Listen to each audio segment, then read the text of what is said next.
All right, action fans, like I promised, I like to keep my promises. I don't know about you. Demetrius Angelo here, Urban Action Showcase. As I promised, I'm bringing you the evolution of martial arts and cinema with the actual icons, the pioneers, the people who paved the path for those are on the way, for those who have come and for those who are on the way.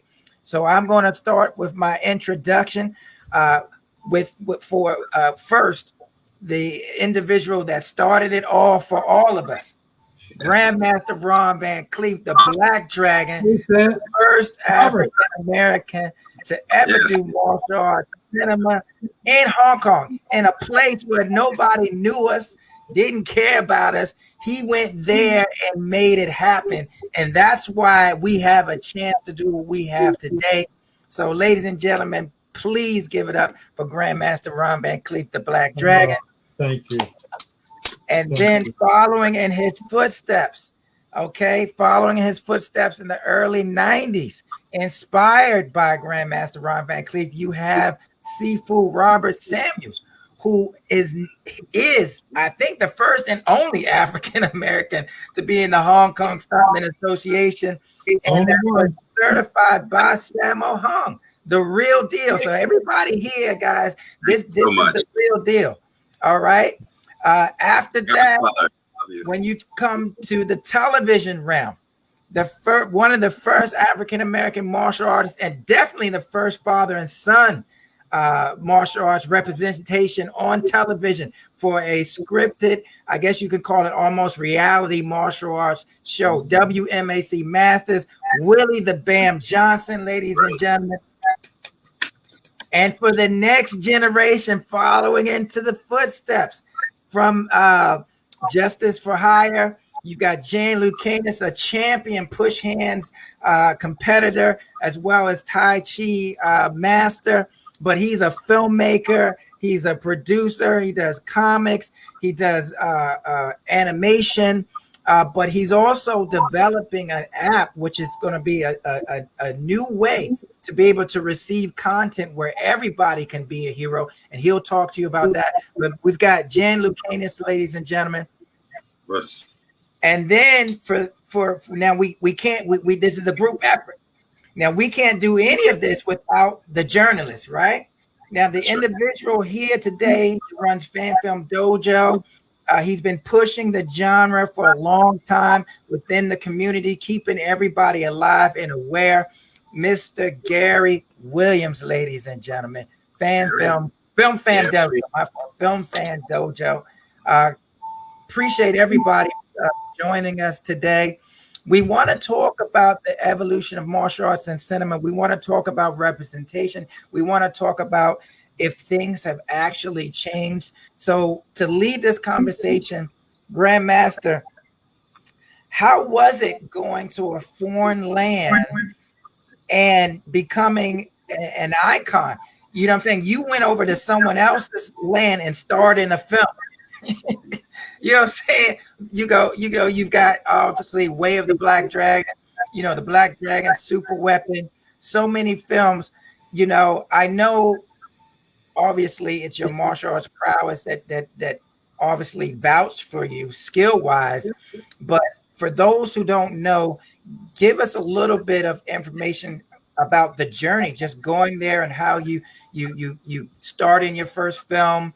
And some of the secret stuff that I know that went on, people trying to test you and see if you were the real deal. Well, I was fortunate enough to be represented by Black Beauty Modeling Agency. And I got my first shot being represented by that agency. And they introduced me to Seraphim Carolexis. And 2 months later, I was on a plane on my way to Hong Kong. They had auditions in 4 or 5 states. Thousands of people turned out for it because the call was a Black martial artist. So you can imagine everybody in the world showed up. Have no idea why and how I was selected, but Next thing I knew, I was on my way to Hong Kong. But going to Hong Kong as a black man in the early 70s, 1973, it was quite strange in that first I didn't speak the language. And, the productions were quite different from what they are today. The whole crew was about 12 people. They did everything, lighting, sound, everything. Each person was able to do another person's job. In my first film, Tommy Lee Chun was the director, and he had been a star in hundreds of martial arts films. The first day at work, he said to me, "Do you know how to throw a sidekick?" So they were of the opinion that I knew nothing about martial arts when I got there. It was really a mind-opening experience for me, because I thought I knew something about martial arts, but that really didn't help me in the business, because choreography and camera angles and stunt stuff is quite different from real martial arts. When I first started, I was hitting stunt guys by accident, and luckily I had people like Carter Wong and Alexander Fouchang, who was a very good friend of mine. We used to come on the set and we used to hang out. But my experiences in Hong Kong were amazing. I was challenged by stunt people. I was challenged by kung fu people. I was studying at the time with Grandmaster Leon Ting. Bruce had introduced me to Wing Chun in the 1960s. I met him in 1967 at the All-American Karate Championship, S. Henry Cho's tournament in New York. And I took second place. I lost to Joe Hayes, an amazing, amazing martial arts guy. And Bruce was there, and he came over to me and said, "You're the Black Dragon." But I was amazed because I lost. I lost to Joe Hayes. I lost in sudden death. So if anybody was supposed to get that accolade, it should have been Joe Hayes. But Bruce said, "You're the Black Dragon, man." He says, "It doesn't matter that you lost. You did it. You were out there. I saw your energy. I saw your spirit. I saw your chi." And that's how I met Bruce Lee. Wow, that's incredible. Incredible. Robert, tell us, brother, your path to Asia and how you became the first African American to be in the Hong Kong Stuntman Association, and how you were able to do several films with Sammo Hung. Life-altering experience, man. Thankful to my godfather, Ron Van Cleef, for giving me the image of an African American in Hong Kong doing movies. That helped me out tremendously to get to my goal. I knew that I could achieve it by seeing his image, Carl Scott. That allowed me to hold on to the dream. I got a job with U.S. Air because I knew that I couldn't afford to go back and forth to Hong Kong. And I knew you could fly for free. So that's where it all started. First year, I got a week's vacation. I went over there and touched base, met Chu Chi Ling from Kung Fu Hustle, toiled away for about 3 or 4 years, but nothing really materialized until I think when I met Sammo. When I met Sammo, everything changed. So I had an opportunity to join the Hong Kong Stuntmen's Association by doing a stunt in one of Sammo's movies. But truly a life-altering experience for me from West Philadelphia. Excellent, excellent. He's being humble right now. We'll get some more out of him. We're gonna get some more out of him soon. Okay, of course. Now, Professor Bam, tell us how. Well, first of all, Professor Bam was already a champion, just like Grandmaster was already a champion in the martial arts. Professor Bam was already a world champion in forms and so forth. So, talk about how you got the call and the opportunity to be a part of WMAC Masters. Well, it's funny. After coming from China because I had a chance to go to Beijing in 1985 with Master Brown. And I got a chance to work out with me in the Shaolin Temple Part 2, I think.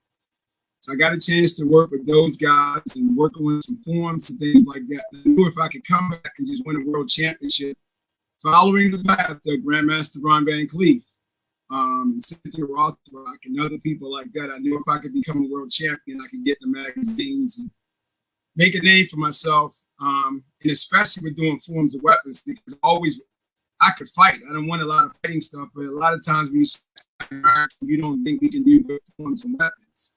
So I made it my purpose when I come back from China, after really, being recognized as one of the best training at the Beijing Physical Culture Institute at that time. I came back. My first tournament, I beat the world champion, in forms, and that was like an honor. And from that point on, after I kept on winning with the assistance of Master Brown, because I was blessed that Master Brown also could sell the pass to torch me. So wherever I went to a tournament, I had both of them on my sides, guiding me and showing me what to do and how to step my game up. And after winning, and then I think I made history. I became the Triple Crown champion. I was the first Kung Fu stars to be rated in fighting forms and weapons by NASCAR. And they had called me and wanted to put me on the front cover of a magazine. And I asked Richie Brandon, God bless his soul, my dear friend, Richie Brandon. I said, Richie, I need some. First of all, I keep it a bashi, but keep busy. So I said, Richie, can we get on the cover? And Richie, when we were doing the cover shot, he said, man, at the Battle of Atlanta, they having a TV audition. They got everybody coming out and audition for this new TV show.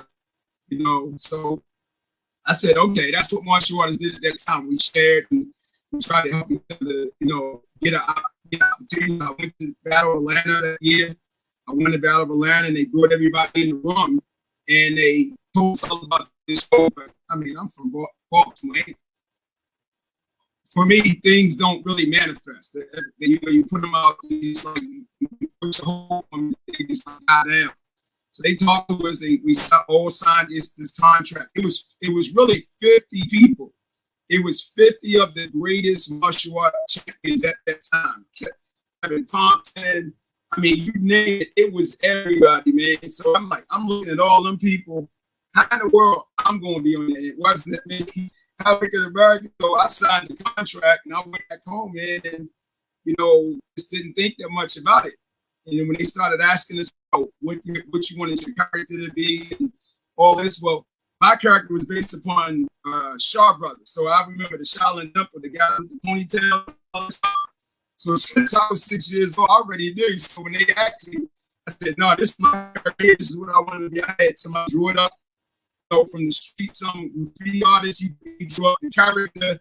He did everything, the uniform, everything. And then they said, so what do you want your name to be? Well, I understood I wanted my name to be my name. I was the only character on the show that had his name. I said, so his name is going to be the Band, which is the name that Master Brown gave me. So I said, yes, the Band.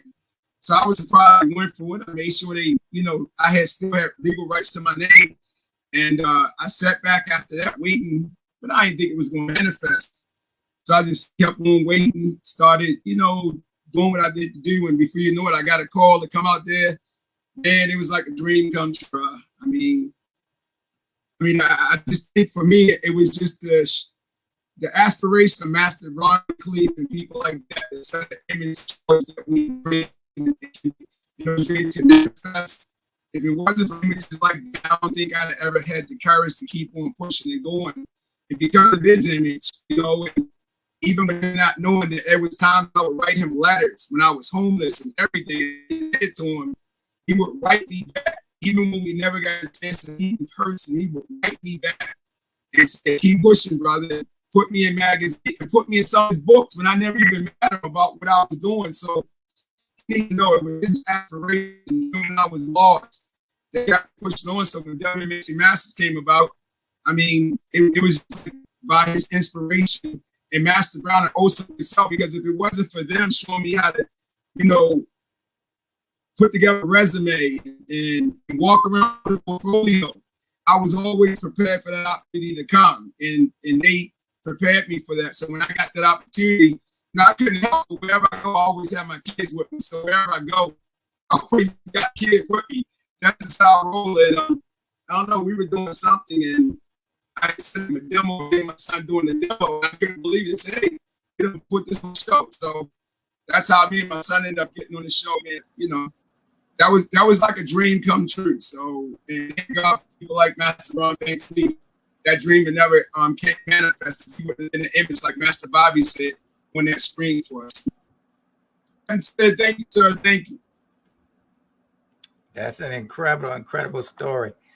All right. So, Jan Lucanus, talk to us about first of all, talk to us a little bit about your martial arts prowess and what inspired you to get into filmmaking and to even trump that to get into actually creating a new platform for filmmaking itself.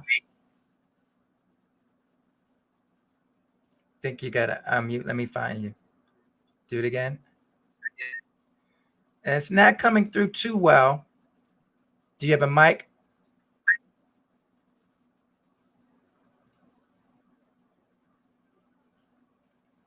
No, we're not hearing. Does anyone else hear him? I don't hear you.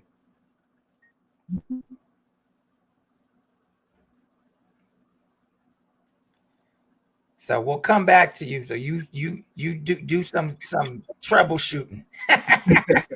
So Gary, now I know you're a martial artist. So talk to us a little bit about your martial arts background and why you love the martial arts and martial arts cinema, and what inspired you to be able to, or to want to really push the genre in media.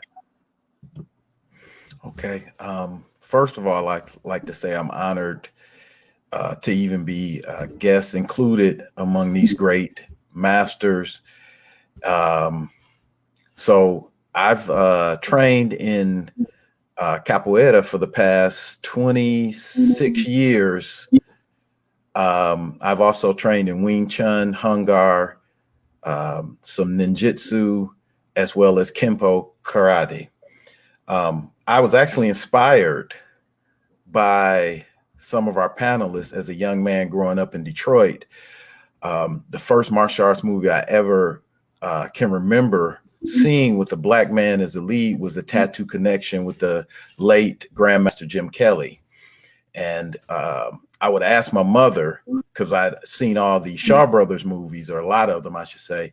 And I asked my mother, I couldn't believe it, that it was a black man. I never saw that. So my mother just looked at me and kind of laughed and said, boy, that's Jim Kelly. I said, oh, okay. And then on that same channel, maybe 2 weeks later, I saw Grandmaster Ron Van Cleef's movie, The Black Dragon. So when I saw those two individuals and they were somebody that looked like me, I really wanted to pursue martial arts. I thought I could do it, and I would always use them as inspiration when things got hard. And of course, you know, back in the days with the posters, I had posters of them on my wall. So that really inspired me, as well as it later when I started working at a video store. I would get movies, or they would get movies from Hong Kong. And that's when I saw Master Bobby Samuels. And then I'm like, wow, it's a black guy doing the Hong Kong action like in the 90s. And I was very excited. And I just really wanted to pursue my own personal journey in martial arts, but I wanted to contribute my way. And that would be writing about it, reviewing movies, talking about it. And the unfortunate deaths of both the great Lau Kar Leung and Grandmaster Jim Kelly in 2013 really spurred me forward to pursue doing a blog that turned into a website and a podcast, because I wanted everyone to know the personalities and the people behind the scenes and in front of the camera, because I believe this is the greatest genre of film in the world. Yes, sir. Yes, sir. Agreed. Okay, Jan, can we hear you now? I hope so. Like we can, boy. I tell you, boy. Oh my God. What was that? Not 18 to who does? Can you hear me now? Who was that? Who's that? Verizon, baby. You must have just got some Verizon. And we can hear you now. Okay, brother, tell us a little bit about your journey in the martial arts and what inspired you to do filmmaking, as well as to create this app that we'll have you talk about a little later. Sure. But before I even start with that, thank you so much, Demetrius, for being so consistently supportive of not just myself, but of growing the martial arts worldwide. It's an honor to witness you as you help to uplift the global community. So and just being on here with all these legends is a huge deal. So I'm super grateful to all you guys and all the inspiration. So just thank you so much. And to start out with my journey in martial arts, it's really I grew up with both my parents, my mother and father, training in Kung Fu and Tai Chi. Actually, they started with karate, and then they moved to Kung Fu and Tai Chi. And just growing up in New York, in Chinatown, around all these, all their masters, their teachers, and their fellow students, it just put me in an ecosystem where I was constantly walking around thinking about martial arts. You know, they would go to what was called the Pagoda Theater when I was a baby, and I would just sleep in the theater while they would watch, double and triple features of martial arts action films. So, just being able to see their favorite movies, their favorite actors, and have that just be a part of the fabric of my youth experience. And, simultaneously, my dad was a comic book critic and writer. So, I had both like the comic book side and the martial arts side growing up. So it definitely influenced just how I perceived the world. And, when I started really taking martial arts seriously as a teenager, it helped me to because I wasn't taking it really as seriously before 15. So it really helped me to make up for lost time. Even though I didn't get the flexibility that I wish I would have had if I was training very vigorously at 6. It helped me to elevate and fight Sancho semi-pro when I was a kid, when I was in college, and become the coach of the U.S. Tai Chi push hands team under Grandmaster William C.C. Chen, and get a bunch of golds there with our team and myself. And I was under Josh Waitzkin, the chess champ for a lot of that, and taught me how to be a coach. So just taking all of that, the martial arts journey, and simultaneously loving movies and loving action film. Those two paths were happening at the same time. And one of the things that I learned from my push hands coach, Josh Waitzkin, was that he was writing his book, The Art of Learning, at the same time that we were training for the 2004 Tai Chi World Cup in Taiwan. And he always talked about how his writing of the book influenced his training and how his training influenced the writing of the book. And it was just this amazing symbiotic relationship. And, coming from the comic book world and thinking in comics, but wanting to do film and knowing how visceral the martial arts experience is. So I'm like, man, these are three things that I feel like are my ecosystem. How do I get his experience of that book writing and training going into my ecosystem? How do I that?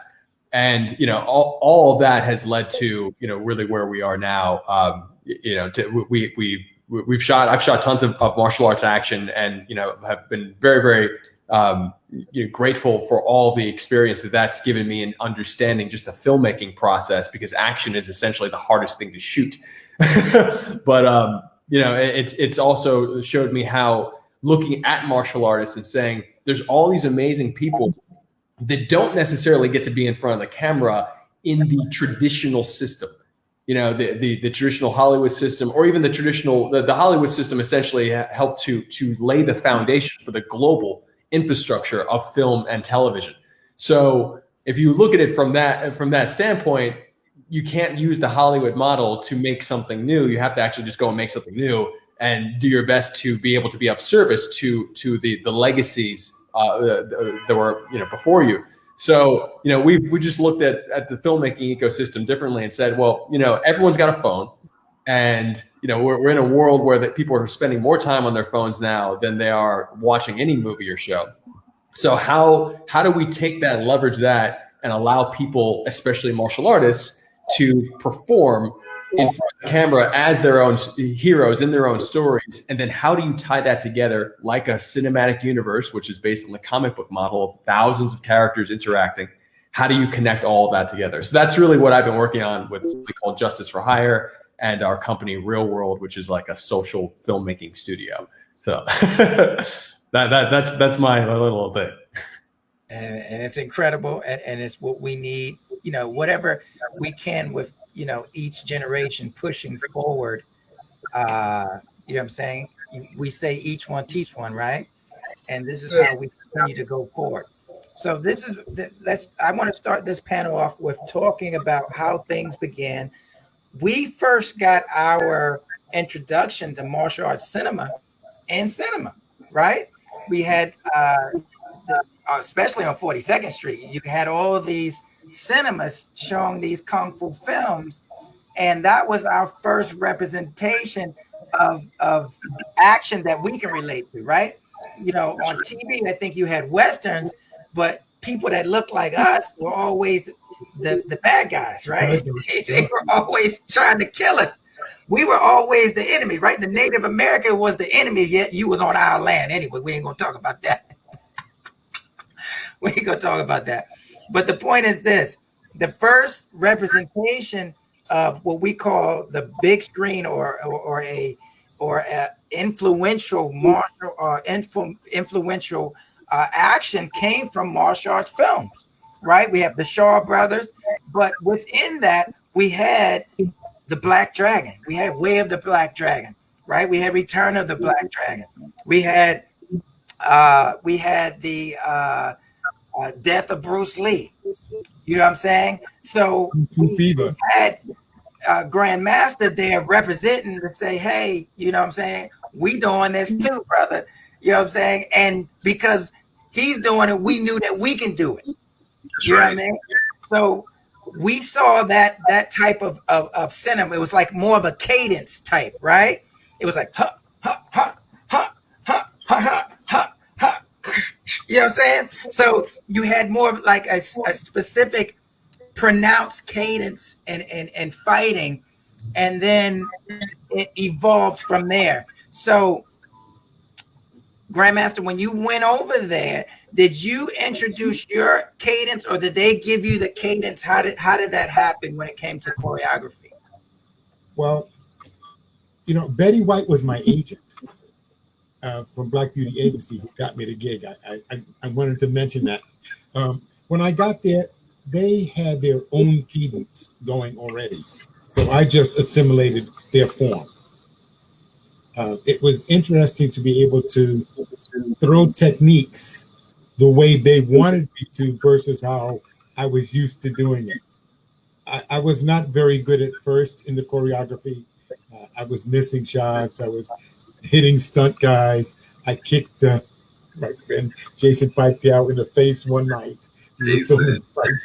Spinning back kick in the face. He returned that with a hook kick in my face, which knocked me down in one of the scenes. Quite different. I learned so much from Jason Pippiao. From those question: guys. Did they use that in the movie when you got knocked down from the hook kick? Yes, they did. They used that piece. Yeah, but they didn't show me go to the ground. We did see the heel hit me in my chest. Impact. With shoes on, not sneakers, shoes. Felt like my jaw was broken. Matter of fact, the next day I had trouble eating. Wow. Yeah. So, and the stunt guys, I don't think they were very happy that a black man was over there starring in their films. You know, the stunt guys tried extra hard to look extra good when they were working with me. And they were not very patient. You know, they do the fight scenes, boom, boom, boom, boom, boom. Take one, take two, that's it. Next one. I jumped down off a wall onto a bunch of cardboard boxes. I chipped the bone in my ankle. We were doing Death of Bruce Lee. I jumped off this wall, chipped the bone in my ankle. I walked around. I hopped around Hong Kong for about 2 weeks on one foot. So for the rest of the movie, I didn't do any jumping. That scene I did in the garden with the Psy, Yeah. I could barely walk. But I did all the kicks, all the punches, and I was in serious pain. But they don't care. The director said, okay, let's go. Let's shoot the scene. They did not care. When Jason kicked me in the head, knocked me down, in less than 1 minute, I was up doing the same fight scene over and over and over and over. So it was a wonderful learning experience for me. I met Fu Sheng, a bunch of really, really nice guys. Wang Yu, I met a bunch of really, really nice guys that I looked up to. They were my heroes. Jason Pipiel, who became my student, right, was I was a fan of his. I loved his movies, you know. I met Angela Mao Ying when she was just starting in the business, you know. I met her on the set of Enter the Dragon. When about 3 or 4 years ago, I went to her restaurant in Queens. She said to me, I remember you. You used to have hair. I met you on the set of Enter the Dragon. You used to have hair. Oh, my goodness. So what a wonderful lady she is. So talented, you know, so very, very talented. There were so many talented martial artists and actors that I met in Hong Kong. Now, I was there 10 years, and I enjoyed every bit of it. Nothing could beat that type of experience, you know? And I never really wanted to be a movie star. That was the last thing in my mind.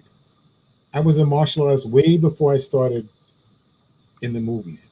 You know, I got my first shot working on Kojak. I was a taxi driver on Kojak. I was a member of the East Coast Stuntmen's Association in 1967.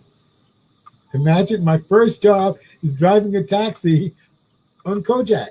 So I met Charlie Savalas, his brother George. They treated me so nice, you know what I mean? It was a whole new world for me. You know, when I was a stuntman, I was a policeman in New York. I was a transit cop. In 1969, I got my break, and I said, you know what? I'm leaving the cops. I'm going to really concentrate on Kung Fu and karate. And we're grateful that you did that. And your experience there now transfers to Robert Samuel. So now when you get to Hong Kong, what are their expectations of you? And give us some of the story of how you were able to star in these films and about the cadence of fighting and so forth, because now things are a little different. It's about 20 years later now. Right. Yeah. Well, it's pretty similar to what Grandmaster Ron Van Cleef stated. They will test you. I'm a black man in Asia, and they created the particular fighting system and style of action choreography. So, you know, they think they're the best at it. But I did a lot of preliminary work by looking at my godfather on screen for many, many years, and I knew exactly the business that I was getting into. Taught myself how to speak Chinese because I wanted to make sure I had that other level that they could not deny. One day I was, and it's a funny thing when Grandmaster Van Cleef just recanted that story. First day on set of Mo Min Bay, Don't Give a Damn.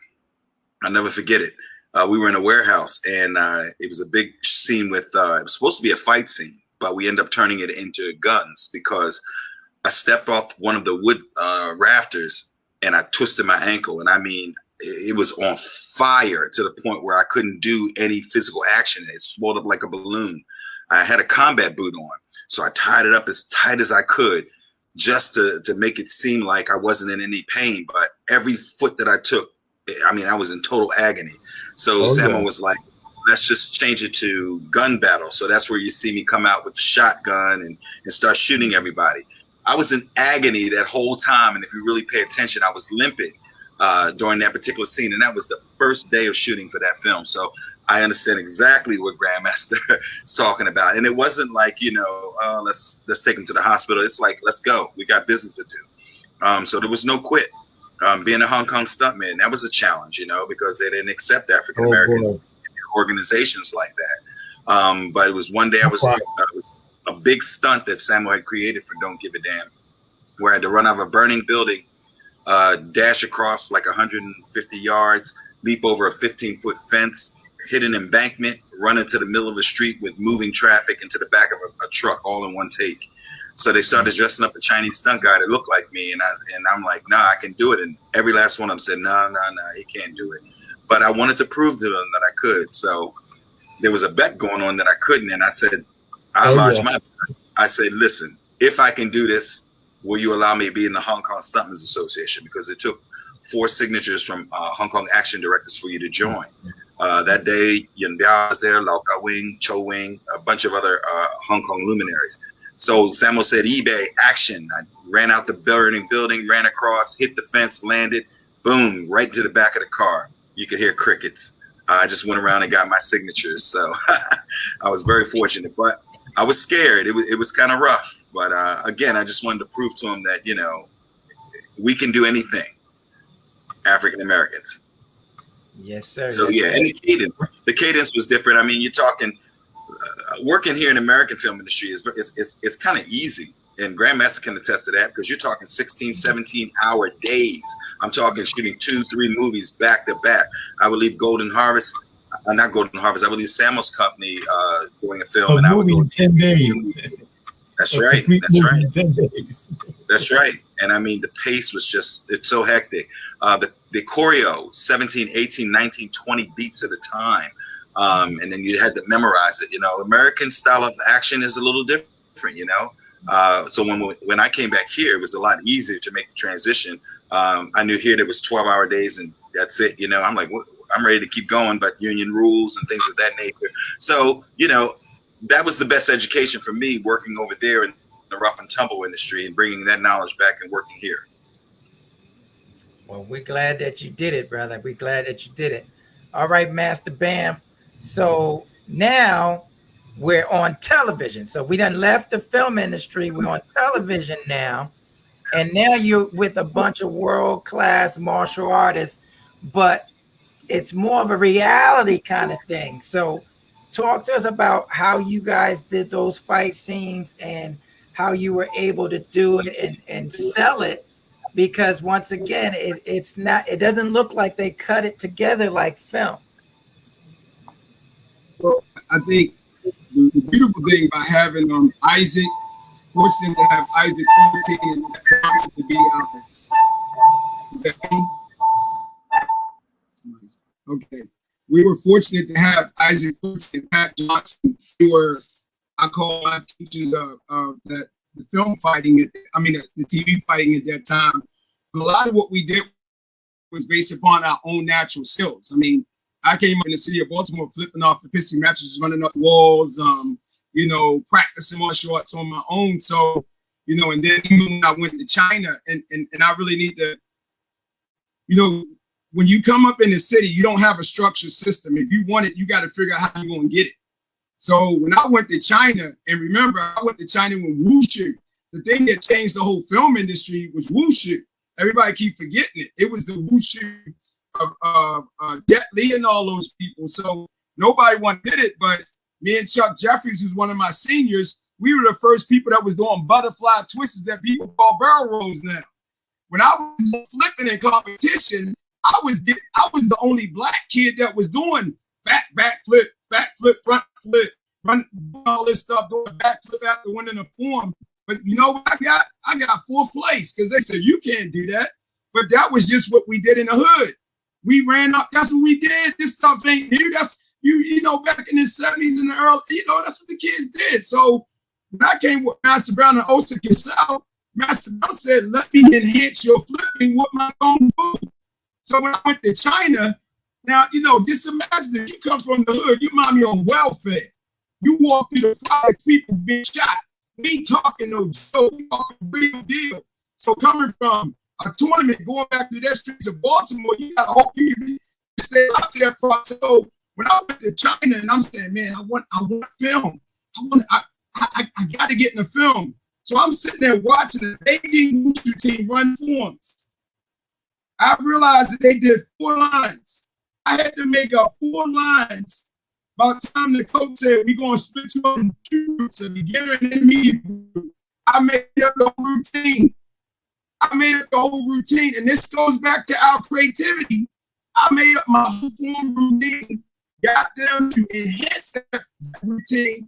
And when I came back, that's what brought me to that whole level of being able to fit like that on WBC Masters. Nobody showed me how to do it. I already knew in my mind what I wanted to show. I wanted to show the representation of the hood. I'm not just saying that we flip, we kick, we got style, we got flow. I mean, we moved to the beats. I mean, I call it a hip hop beat. You move into a beat. I mean, when Isaac said, look, Willie, I mean, I remember being on the cage, backflip, do it. I can do 100 backflips. I remember getting ready to walk off the set. I called Master Brown. He said, what are you doing? Didn't you ask for this? I said, but Dad, he said, go back in there. Keep going. But I went back in and I kept going. I mean, the challenge of being amongst them, you couldn't be like upset. You're dealing with the greatest martial artists on the planet. You can't be egotistical. You have to find a way to help each other out. If you don't think about that experience, there were really no extras. We were the ones in the ninja outfits. So when I'm talking about a humbling experience, everybody's willing to help everybody be good. I don't think we understood. Isaac still to this day, he said, you were here to your time. We were here to our times. People didn't understand that could have been a whole world of martial arts. I mean, we had, at the end of the show, you had 1-800 numbers for kids to become masters. It was so, but I'm thinking, for me, just to be able to work and us to be able to figure it out, like Master Ron Van Cleef and Bobby said, I say, okay, we come in one day, you got to choreograph the fight scene in an hour, and then that's around about 6 o'clock. Go to the hotel, get some sleep, the car gonna come and get you. And then at 12 o'clock, Universal Studios closed, we gonna start shooting. And I keep on telling people, they say one take. You ain't got time for no more takes, one take. If you stop on one take, somebody was going Joan on you. I told somebody, they like, how you gonna, we amongst real martial artists. And you got Isaac and Matt Thompson, 2 other legends. How you not gonna do it right? They gonna Joan on you, they gonna pick on you. So even to this day, I'm like, no, we got to get in there. Even though we're gonna take more than one take, I got to get it in one take, second and third take. That's just the follow-up. I got to get it in one. But when you're amongst those great martial artists who want each other to look good and want to carry the issue on our shoulder, we couldn't afford to mess up. So for me, I think for me at that moment, I was too immature to understand what I had because I was just coming from a struggle of being incarcerated. So when I was put in that situation, I didn't think I deserved that situation. So I didn't really go out and really like, you know, I could have did a lot more, but I didn't think I appreciated it. So I never really shined like I should have. And then when I got off of that and Isaac talked to me, who's my dear friend now, like every day, he's like, nah, man, you don't do that. Don't feel like you don't deserve it. And I think we as a people, sometimes when you make a mistake like everybody else make a mistake, sometimes you live with that mistake and then you can't come back from that mistake. And it haunts you for your life. And you need to be around, especially us, especially even in the industry. They need people like us to give us confidence that I know I didn't have. So even when you look at my kids, for me to be on that step back from Hollywood, it was really so I can do what I'm doing right now. Allow my kids to have better opportunities than what I have, so I can be that support system for them. That one experience, man, I mean, that was like it goes back again. You guys set the pace. It's funny, Master Bobby, I be going through old Kung Fu, like, damn, that's Bobby's skills. I ain't never see that, man, where did it go, bro, you know? Once again, it's those subliminal messages like you're doing it, Master Demetrius, these subliminal messages, we don't realize they impact our lives as we go forward. And that's what the thing did for me. That's why I was able to do so much. So because I realized all those things were in great spirit. I couldn't afford to mess up. I had to step up. And like Master Brown said, you better get back in there. I don't care what they do to you. They can break your back. Take it up and go back in there and work. You asked for it, now do it, boy. And that's what I did. So that was a great experience for me. But that's that that whole I should say that whole character that the martial arts brings, that never quit character, right? That the martial arts develops you to overcome adversity. You know what I'm saying? To be able to go and adapt to different situations. So now that brings us to Jan. So Jan, now you've got all these people that you were able to watch.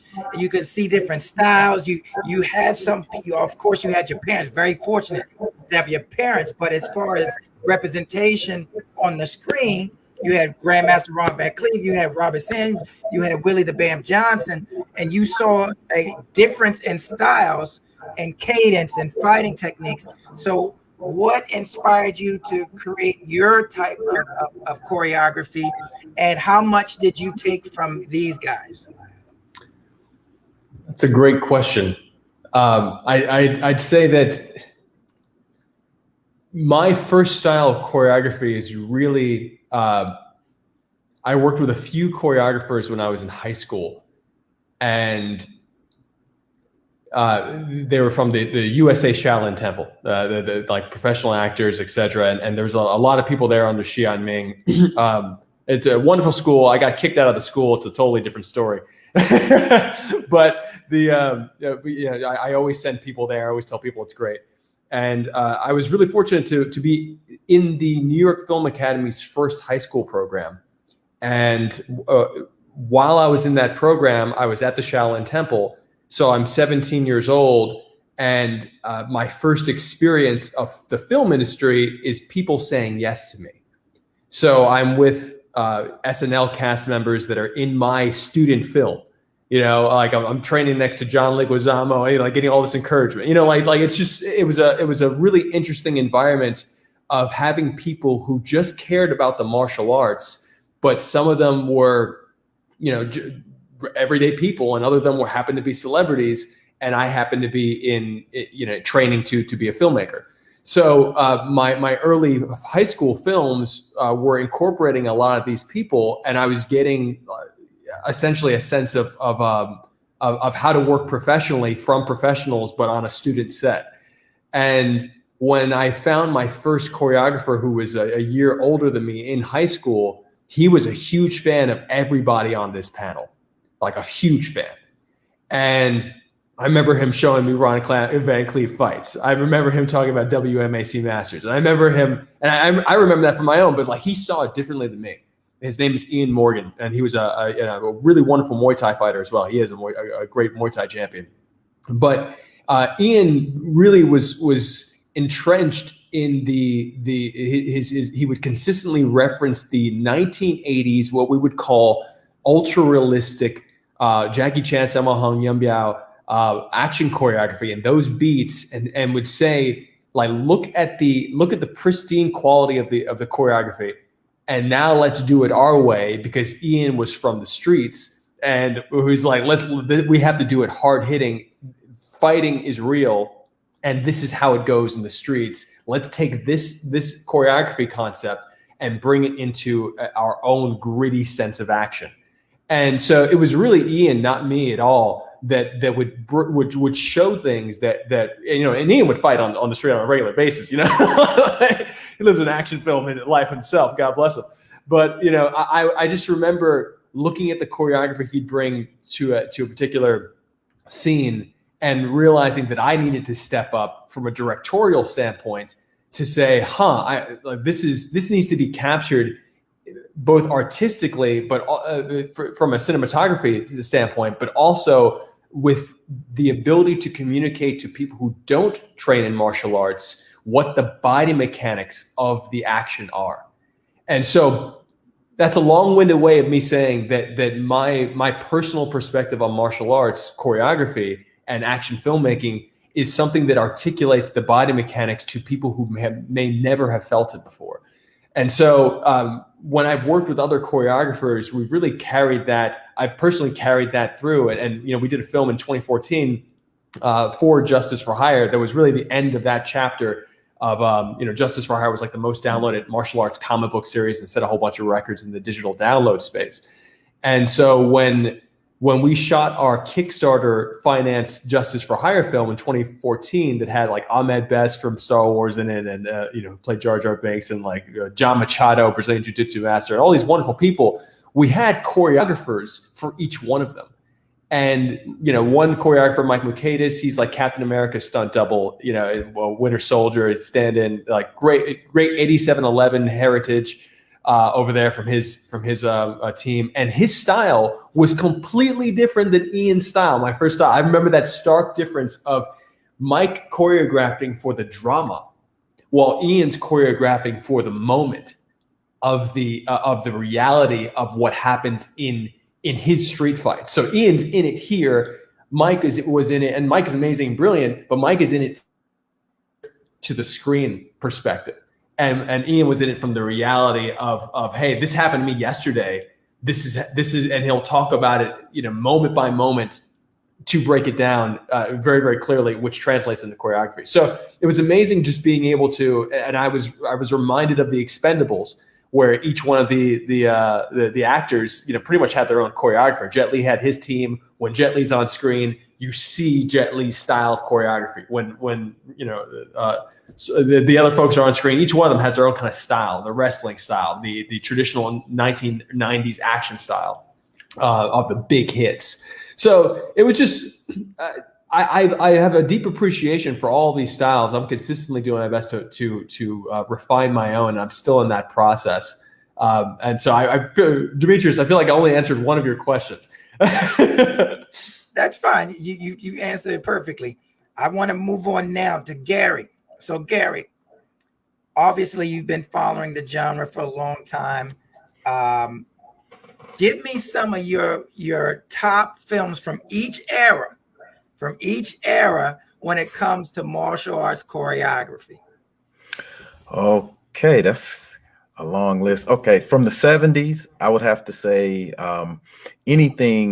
almost anything choreographed by Lau Kar-leung.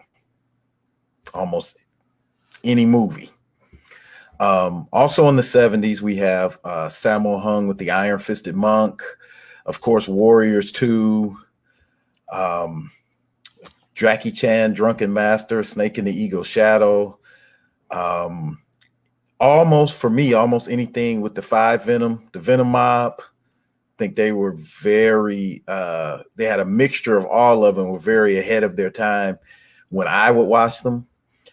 From the 80s, to me, that's when Jackie Chan broke away from the Qing Dynasty type films. And it was Police Story. I mean, the mall scene in Police Story 1 is one of my favorite fight scenes to rewatch over and over again. Dragon Lord, which is still kind of Qing Dynasty era-esque, but to me, that signaled the beginning of Jackie doing more stunt fighting, jumping off of these things, these big stunt sets.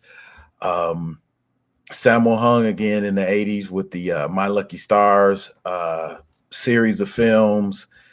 The 90s, Jet Li, Once Upon a Time in China. I liked the backdrop of that. And then I need to go back to the 80s because like Master Bam said, Shaolin Temple. That was kind of like a whole nother level of choreography. Seeing it as a fan, it was amazing because of the athleticism as well as the beats and the rhythm of the fighting. I have to interject here because I just trained with Sifu Hu from the Shaolin Temple movie on Wednesday for my birthday. My first time going over there. He's amazing, and he actually he put on the Shaolin Temple movie and walked me through the last fight scene, that last big fight scene with the. He was telling me how each one, him, Jet Li, and the Sword Master in that fight scene were all the national champions at that time, and I was so blown away and so happy to hear, and it was I had a similar feeling that I got 2 years ago at the Urban Action Showcase on 42nd Street when Ron was on stage when we were doing the Black Dragon honoring, and Ron was on stage and you were talking about how you still compete. And I was like, man, that's so amazing. And then when Sifu Hu was talking about this Sword Master, and he's like, he's the older character in the film, and he's moving so gracefully, and it's just such a testament to the longevity that's afforded to us as practitioners and anyone that gets to touch these amazing arts that are essentially available worldwide. And, you know, eventually I'm hoping the whole world is doing martial arts, because anyway, like, that's a tangent. Please keep going. I just want to see who's great. All right, jump to 2000, 2010, because I want to get into representation quickly, because we only have 5 minutes left. In the 2000 and 2000, there was, of course, some of the John Wick choreography. I really loved in Black Panther the scene when he and Killmonger are fighting on the waterfall, because they are using some different martial arts techniques that we aren't used to seeing. You know, some capoeira comes into play. Some capoeira comes into play. Some of the Zulu MP type of shield and spear work come into play. So I thought that was maybe another direction some choreography could eventually move into, but I thought that was great representation on that.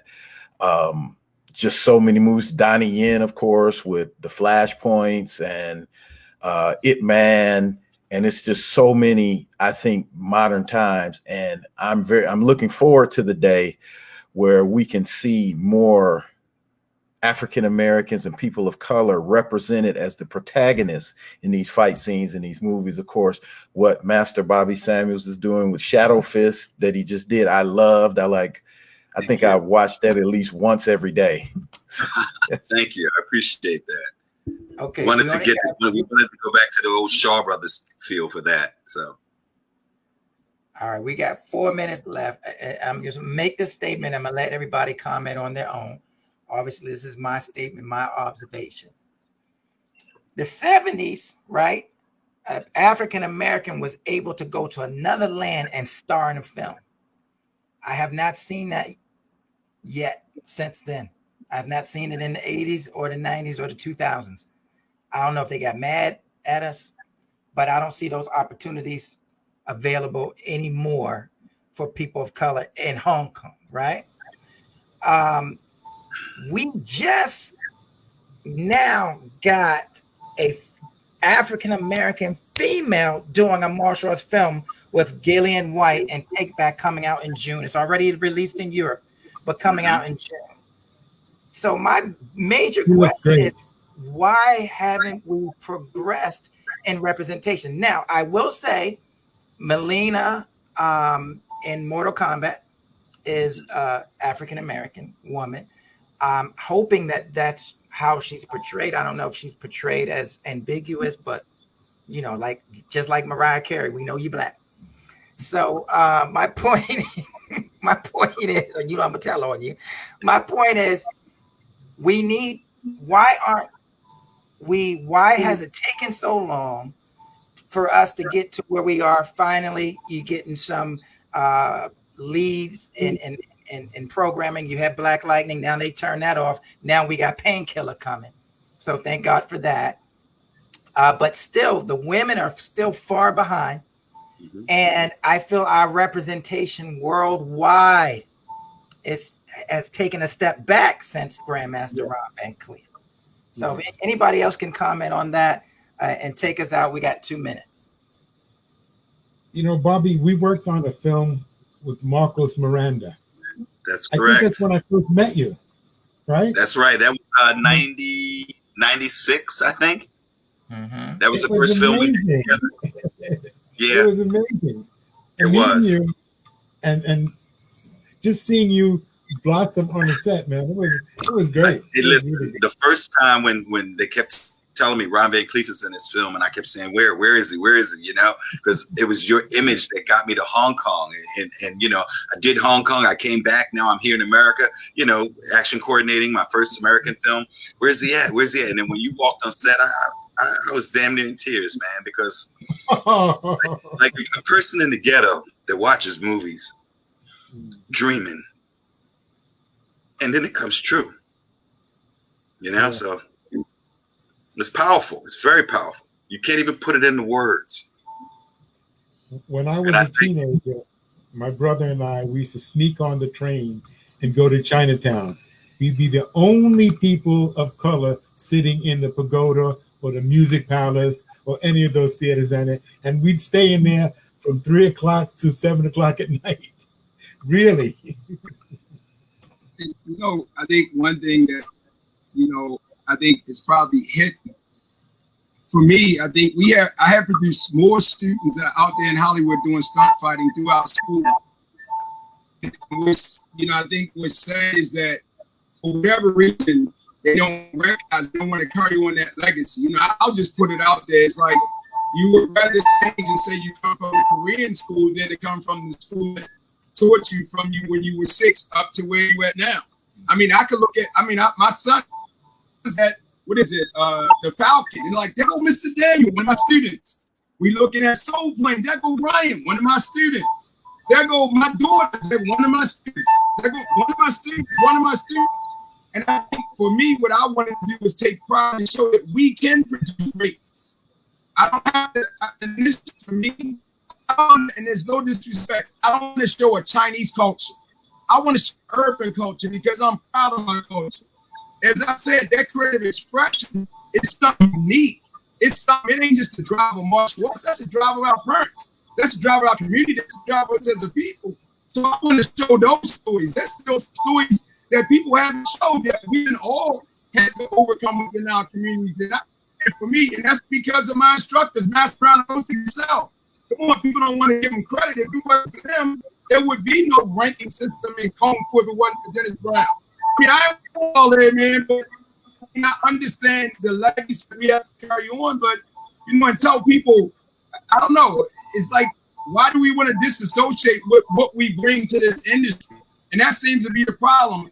I'll use it for what I can do with Master Bobby, but once I get here, I didn't come from Bobby, I came from this guy over here. Because maybe it was better on my resume. That seems like one of the major problems. I agree.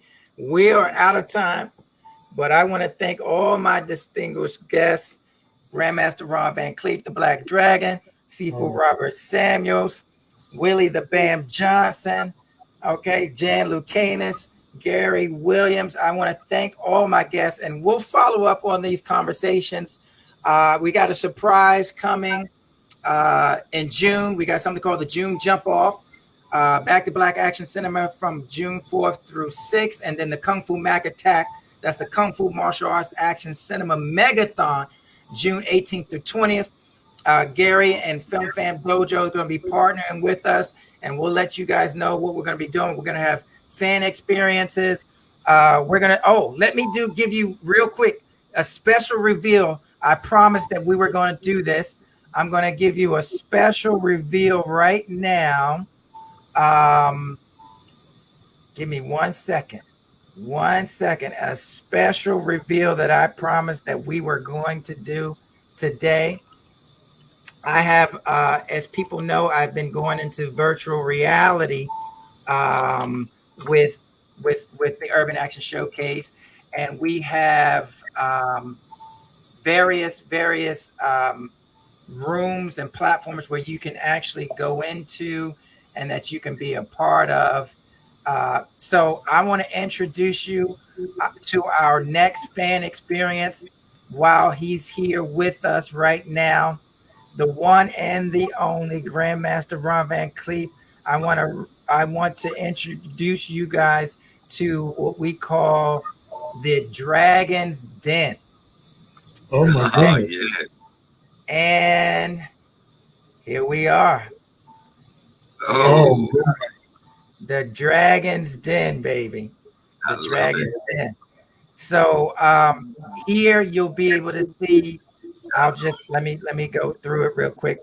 Let me just run around in it just a little bit for y'all, so you guys can see. So basically, as you can see, I can move within here. As you can see here, I can turn around, I can spin around. And Grandmaster, we're going to set up some fan experiences with you in here. So you can actually turn on your camera, right? You can click on camera and we'll be able to see you right inside the room. And you will be able to talk to your fans in here. And if they go inside this room, they can find out about your new series here, the Tower of the Black Dragon, which is your new animated series. Yep. You guys can see right here.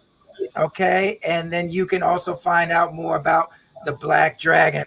But I wanted to reveal that. That is awesome. Hey, John, I want to work with you. Yeah. John, I want you in my new book, Black Heroes of the Martial Arts 3. I'd be honored. I'm not sure if you remember, we met back in 2005 at the Budo Hall of Fame. I remember. All right. Yeah, I love to collaborate with all you guys. And Demetrius, you know, I'd like to work with you as well. I like your ideas. I definitely like to work with you. All right, guys. I appreciate all of you. Thank you again. Please follow each and every one of these individuals on social Gary, media. I love you. Bam, All on Facebook, Instagram. You can find them on Twitter. You can find them on TikTok. Okay, but most of all, you can find them at the Urban Action Showcase. If you can't find them nowhere else, you're going to find them at the Urban Action Showcase. All right, God bless you all. Thank you all for your time. We appreciate you. Love you, man. Thank you. All right, love you guys. Bless.